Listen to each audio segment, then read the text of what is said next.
Welcome to our Urban Legends podcast. I'm Dr. Gloria McDaniel Hall. I've been a teacher, a principal, and assistant superintendent, all within urban schools in Chicago and around the country. Our Urban Legends podcast is a forum for sharing ideas, strategizing together, and supporting each other as we dismantle the deficit narratives sometimes associated with urban education and discuss where and how amazing work is being done. So good afternoon, everybody. I am really excited because today I am joined by CJ Garcia, who is going to do a lot of explaining to us about this idea of just psychological safety, emotional safety, the programs that he's a part of, and the resources that he can provide for families. He's a little bit different than the other people I've done podcasts with because I don't really know him, but the cool thing is he was referred to me by someone with whom he works. And so that's pretty cool because now our network is expanding. And when people are hearing about urban legends, they are referring people to me, and I'm excited. So welcome, CJ. Tell us a little bit of your story, your journey in education, what you do, all that. Yeah, so my name is Dr. CJ Garcia. I am a licensed clinical psychologist here in Illinois. I'm originally from Post Falls, Idaho, which is in the Panhandle in northern Idaho. I got my bachelor's degree from Gonzaga University, where I got a bachelor's in psychology. And then right out of school, so you can't really do a whole lot with the bachelor's in psychology. So you're kind of, what do you do? So you have to kind of go explore a little bit. And I did psychosocial rehabilitation, which is a really fancy way of just saying I was an in-home case manager. So I worked with kids in northern Idaho. It was anywhere from 6-year-olds all the way up to 18, 19. And I would go in their home and I would provide them with resources just to figure out how to help them.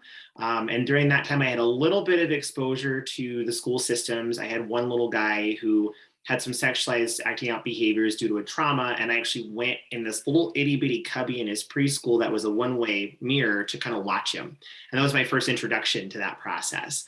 Then I decided to get my doctorate in clinical psychology, which brought me out to the Chicagoland area.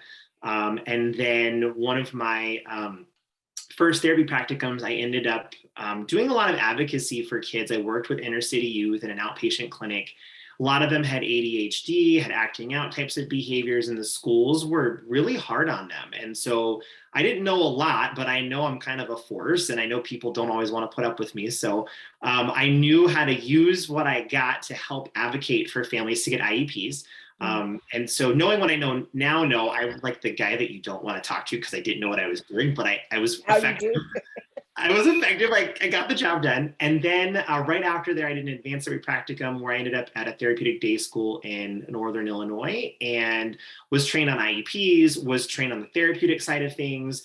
And now I've been with that organization for 10 years. So I did my externship, internship, and postdoc at the organization. And now I'm the assistant clinical director of this therapeutic day school, where I also have helped co-facilitate a clinical training program. We are an AAPA accredited internship program for doctoral students in clinical psych, where I actually train them how to write IEPs, how to provide supports to students in the school setting. I'm helping families a lot of times when I'm doing intakes with families. Sometimes I'm the first time they've been introduced to special ed, so I'm explaining that process to them. So I love it. Special ed's a fun place. Therapeutic days, even more fun. It's a blast. So I had some questions, of course, that we were gonna go over, but as you were talking, you made me think of 5 more questions. Cool. So I wrote those down. So one of the things that I think is difficult for people to understand is how childhood trauma shows up in class. And from what I've seen as an administrator and as a teacher, it's like this range. So there's some kids who've been traumatized who are super quiet, super what we would call good kids, and you never would even know that anything had happened. I'm concerned about them as well because they don't typically speak up. Yep. To the kids that they just tear up the classroom, because, and you know that if a 5 or 6 or 12-year-old is exhibiting those behaviors where they're just tearing up the classrooms and not caring about hitting adults or whoever you might hit in that process, something's happened. Yep. so number one, I want to talk about like how that sometimes shows up and what do we do as people who work in schools. And it's not just for, even though this is urban legends, it's not just for students in urban schools. Yeah. And then the other second part of the question is like, for teachers, it's such a scary thing when it happens that sometimes it causes teachers to even leave the profession. I don't want to, or leave this school, or, but it's not like you can escape the fact that there are going to be students in your classroom with trauma. And so like, how can teachers, what are some of the steps teachers can take if they suspect that there's like a major traumatic issue happening with a student? Yeah. So I'm going to back up a second, and kind of your first initial question was about what does it look like? So my philosophy, and this is what I teach students, all my grad students, is I don't treat disorders, I treat symptoms, because we can get stuck on the disorders all day long, but everyone's going to agree on the symptoms. And the reason I think it's important to highlight that is that when you're working with trauma, if you were to open up the DSMs, the Diagnostic and Statistician's Manual, which is what we use in psychology, and you compare the criteria for PTSD and things like ODD or ADHD, the symptoms all overlap. So what you might see, so let's say, because most of the kids in our program are referred from a gen ed setting into ours, Yes. You will see kids that are, like you said, fighting, they're acting out. You might see a kid, so my door is over off to the left. So for purposes, so if you've got a kid that's sitting and kneeling like this and looking behind them constantly, that might be a sign they're hypervigilant. They might come across as ADHD, but if that's a kid who every time their back's to the door, someone comes in and hits them, picks them up, traumatizes them, they're going to be looking around, scanning for their environment. You're going to see kids that we always think about Maslow's hierarchy of needs and the basic needs. And so educators are always saying, but education is a basic need. No, for a lot of these kids, just living is a basic need. Education is superfluous to everything else. So we have to give them the basics of food, clothing, water, and try to create safety, give them sleep, things like that. So one of the things when you're working with kids, if you, so I'm hesitant to give people like a list of things because Right. you don't, so if you have X, Y, Z, this is trauma. Oh, because it doesn't always equal. It doesn't work that way. Right, right. The basics is that if you've got a kid who's struggling, let's say you've got a kid, I'll give you a great example. I had a young man that I'm working with now. He worked really well with my intern last year, loved my intern. I worked with him for a couple of years. And so he was excited to have me as his therapist. The first month and a half, things went well, and then he completely shut me out. Called me names, pushed me away. I'd walk over to see what was going on if I heard him screaming down the hallway, and he would just come at me. And I learned I had to step away. It took me a couple of months to kind of process what was going on. And I finally realized, I said, hey, is it hard for you that I'm an administrator and that it's also weird that I'm your therapist? And so sometimes it feels like I'm being punitive. He goes, yeah, I don't want you in that role.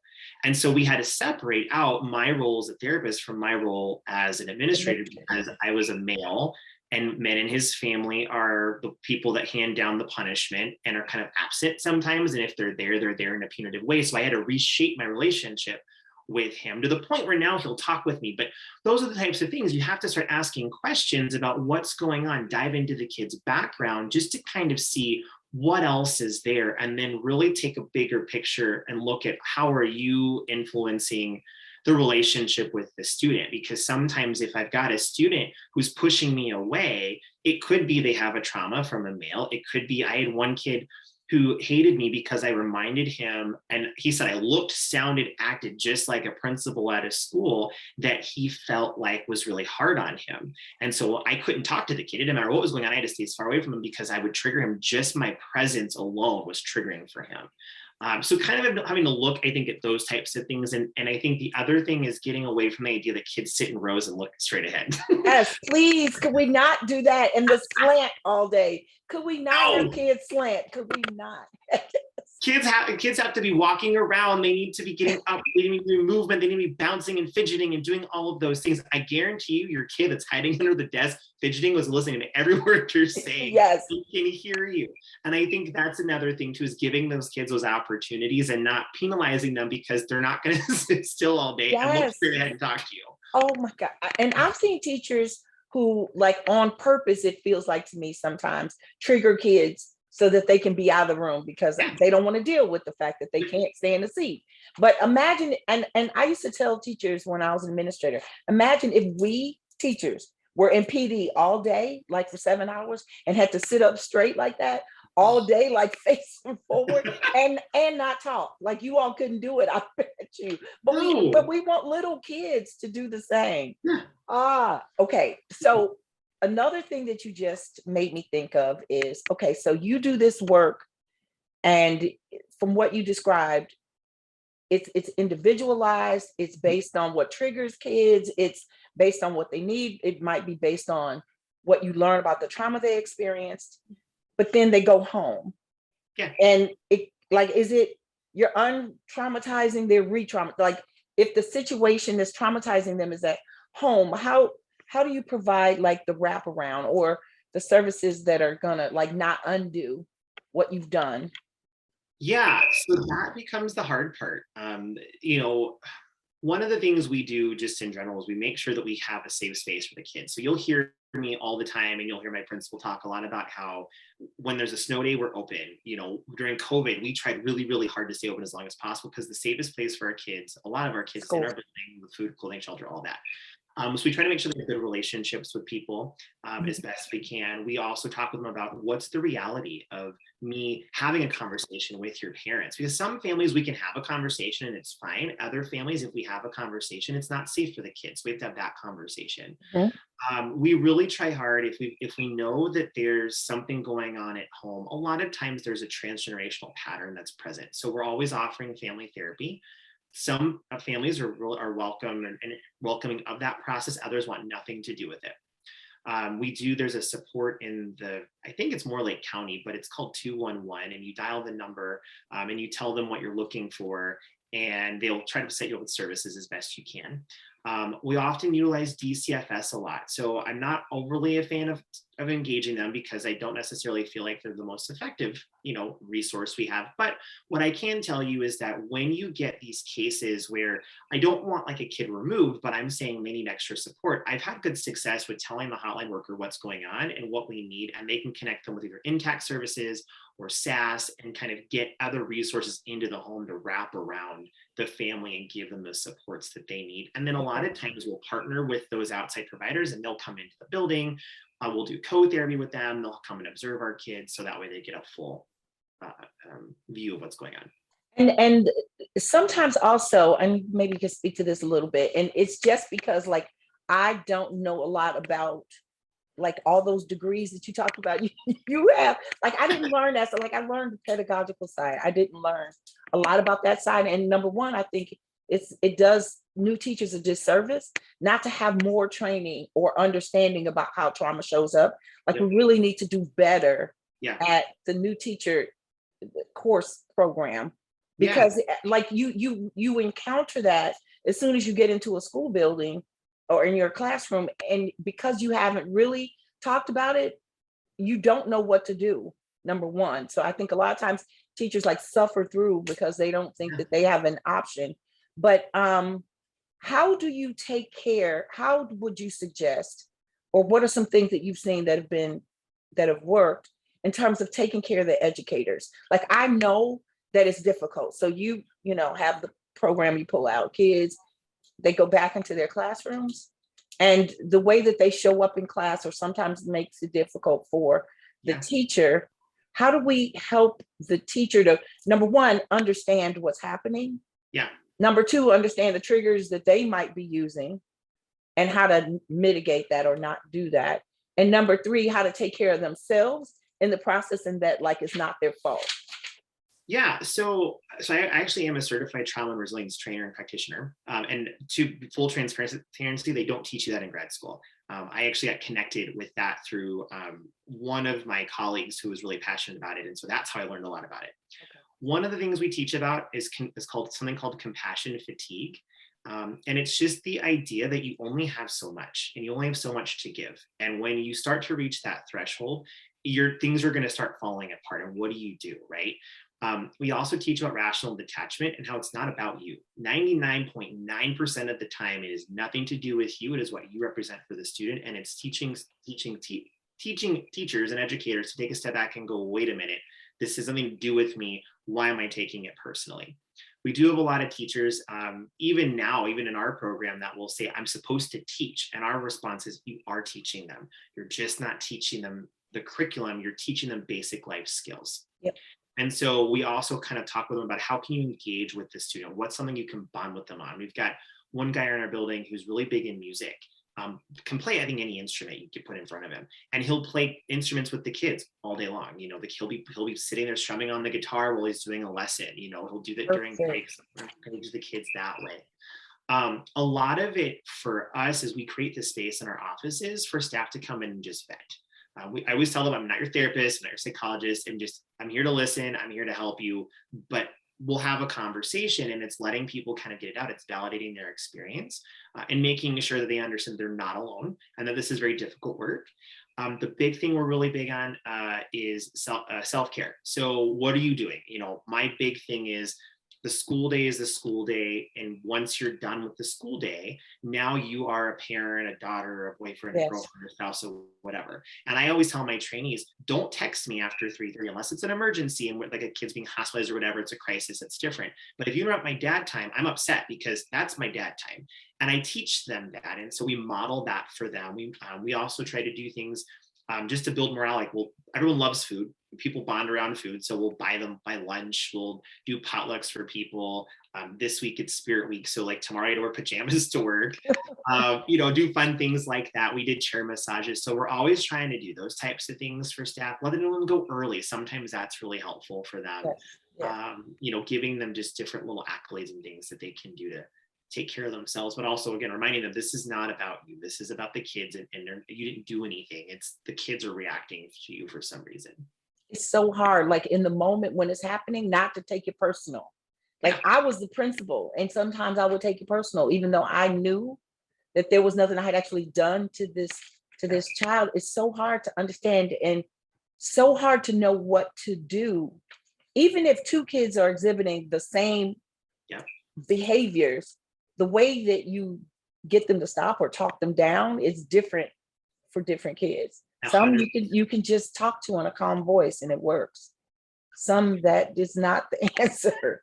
And for us, it's a relationship. So one of the things we try really hard to do is figure out which kids have a relationship with which staff. So like our high flyers in our intervention office, we know that pretty well. But one of the things we haven't done that we want to do is put a name of every student up on the board around the building and walk around and have staff say, what do you know about these kids, to highlight which kids we know a lot about and which kids we need to get to know better, so we can make sure that every student has one person they can go to. So when there's a crisis, it doesn't have to be a therapist. It can be anybody. It's just about that connection. They feel safe talking to somebody so that we can get them the help that they need. Tell me about a success, like a success story, something that, or two, that sticks out in your mind. Where you actually gave the treatment or the time, worked with the teacher, did the wraparound, and just like it just all worked. Oh goodness. I mean, we've got so many. And that's a good thing. Well, so I'll give you kind of two different ones. So there was one from start to finish. There was a young lady, I learned about her from kindergarten. District rep calls me, and it's a district rep who would call me like, so CJ, you're my favorite psychologist. And I'm like, okay, what do you want? What do you need? Never a way to butter me up. What are you throwing at me now? And so I need you to come and do an observation.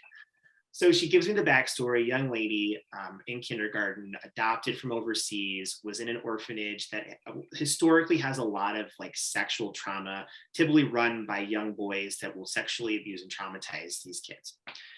Girl didn't speak a lot of English, wasn't really doing a lot in class, was very aggressive.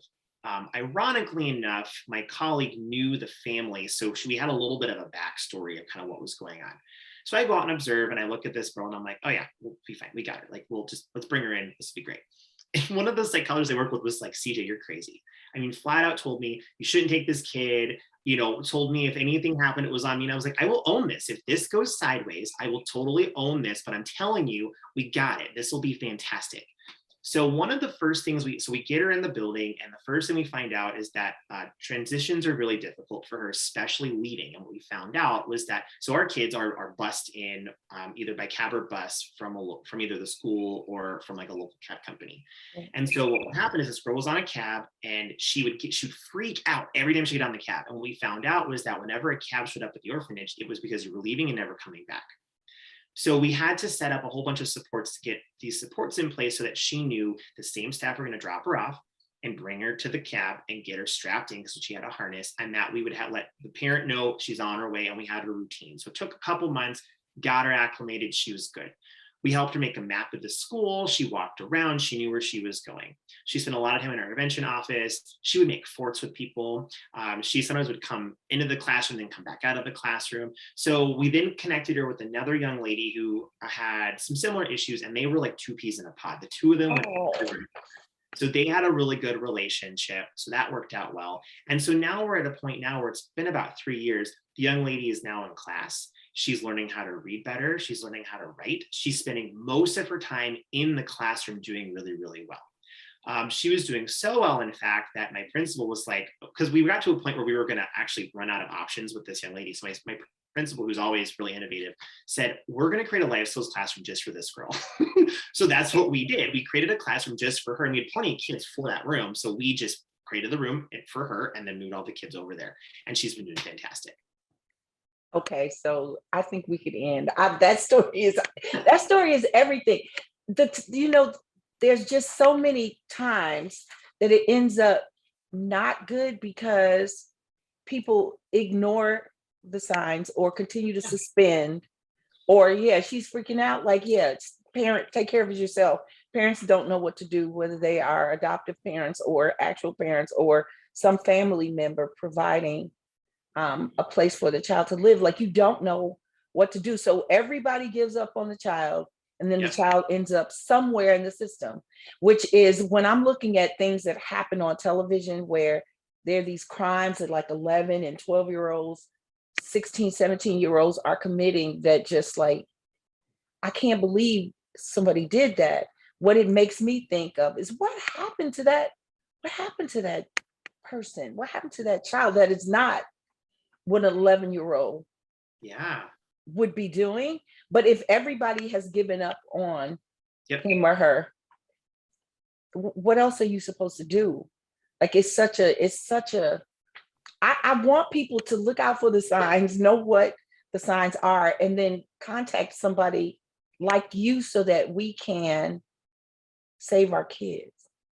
Well, we had another young guy who didn't work out in our program, but it was right before graduation. And the backstory was that nobody in his family had ever graduated before. And so he was the first person to graduate. And this was just high school. Right. And this young man, I mean, he again, we were not a good fit. He was going to transition. And so my clinical director and I went to our principal, and who was like, we're done. And we said, okay, can we please, if this kid meets whatever the criteria we established were, can he come and graduate? And we talked with the grandfather, we talked with him, and she agreed, and he graduated. He walked across the stage, and I thought nothing of it. I'm like, okay, whatever. And so there was the grandma, I mean, there was like a massive amount of people showed up for this kid. It was like grandmother and grandfather and mom and dad and all these people that we've never been involved before that we had seen. And they were crying and shaking our hands, telling us thank you.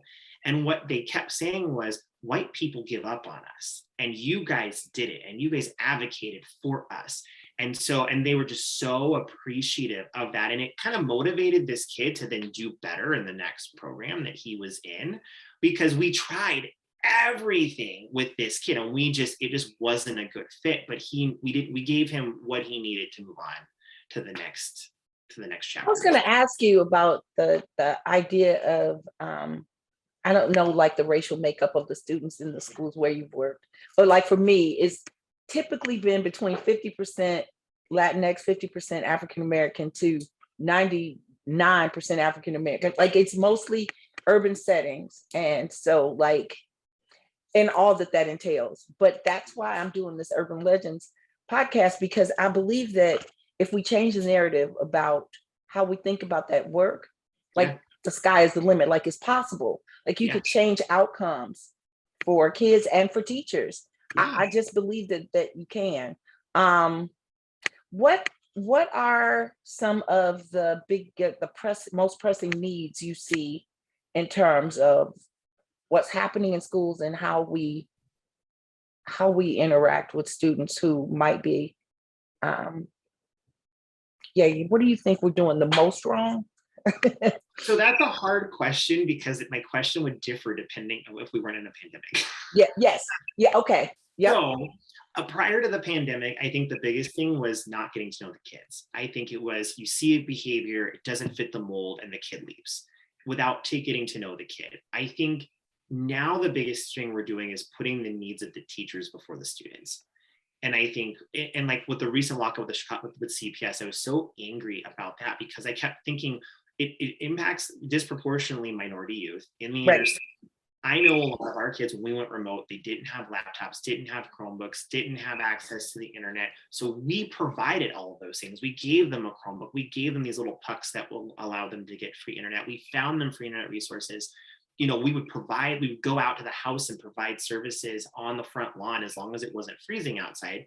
We would go in and we would provide services as best we could because we needed to for these kids. And so I think really, I get that we're in the middle of a pandemic. I get it's scary. I get there's so much, but we're educators for a reason.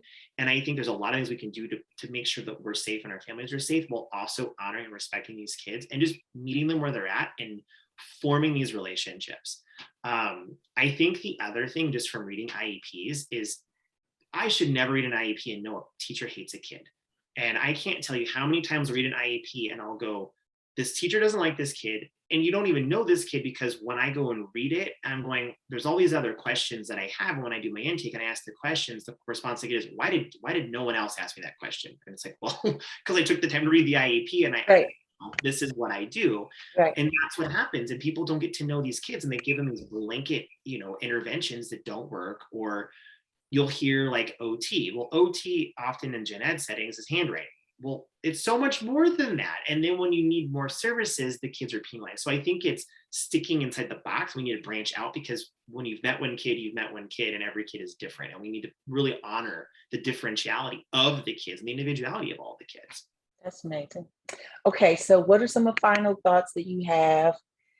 Advice for people who are the ones who are working in urban schools where they are faced with a number of things every day. I know you talked about self-care, you talked about making sure we're attending to and being cognizant of the things that we're seeing with our students, and parents needing help, like we've talked about so much. Yeah. But if you were to give us like your final thoughts or advice, what would that be? Focus on what you have control over.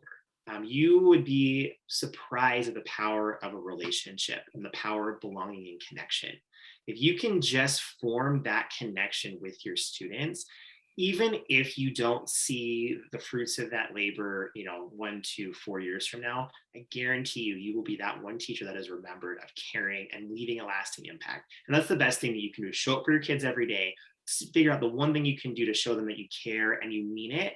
I guarantee you it's going to get you so much farther with those kids. Thank you so much, Dr. CJ. So if somebody wanted to get in touch with you, or is there a website that people can use for just general information if they have more questions? I'll give you my email. That would be the easiest. So my email is cj.garcia.p